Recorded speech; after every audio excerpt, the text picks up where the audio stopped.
Norah O'Donnell joins us now. Always great to see you. Thanks for being here. Yeah, glad to be here. So King steps in at an unusual time. He only has a year, basically, on the job. Is there anything in particular he really wants to try to accomplish during that time? You know, I think they are choosing continuity with Arne Duncan, his predecessor. But what interested me about John King is that not only his compelling biography, his story, you know, losing his mother at age 8, his dad at age 12, essentially doing his own laundry and grocery shopping, and then getting into some of the most prestigious schools in America, including Phillips Andover, the boarding school, and Harvard and Columbia and others. You know, how he has then pushed Common Core, which is the heart of the most controversial education policy in this country. You saw the Republicans there blasting it. You see the states revisiting it. You have parents up in arms about this, and yet at the same time, an acknowledgement that our education in this country faces a crisis. So I think even though that lately has not received a lot of attention in the political debate in the presidential campaign because we've been focused on the economy and focused on terrorism, this is still an issue that moves voters at the end of the day. Yeah, and you mentioned Common Core. People get very passionate about it, increasingly among some groups of teachers and parents. They do not like it.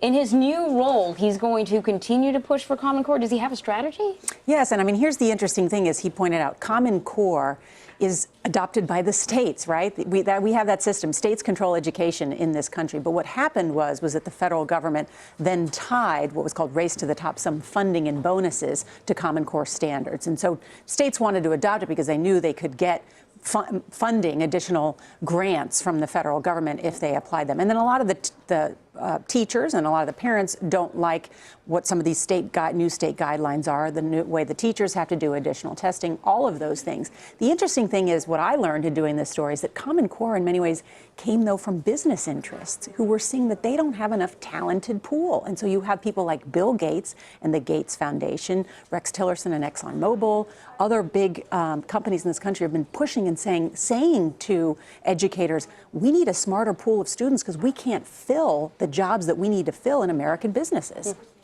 I want to go back to his upbringing because, as you mentioned, it really shaped him.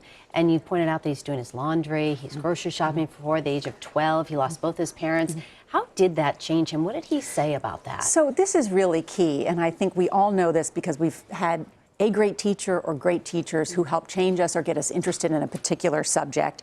And here he is, he loses his mother. He has a 4th grade teacher named Alan Osterweil, and he says Osterweil saved his life by becoming his mentor after he lost both of his parents. Mr. Osterweil is still alive. He still talks to him. But I love this. So think back then, John King is about 41, so about my age.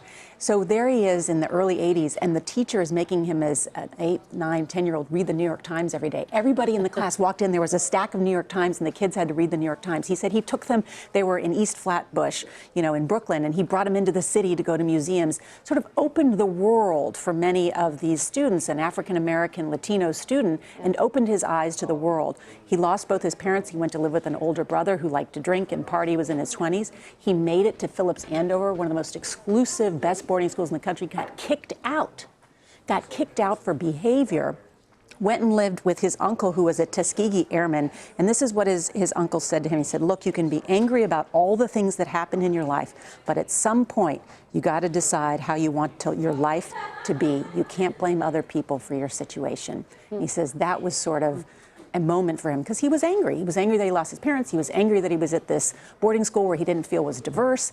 And his uncle just said, you got to decide what kind of life you can be. And then 4 Ivy League degrees later. He has a compelling biography. The question is whether that's going to help him.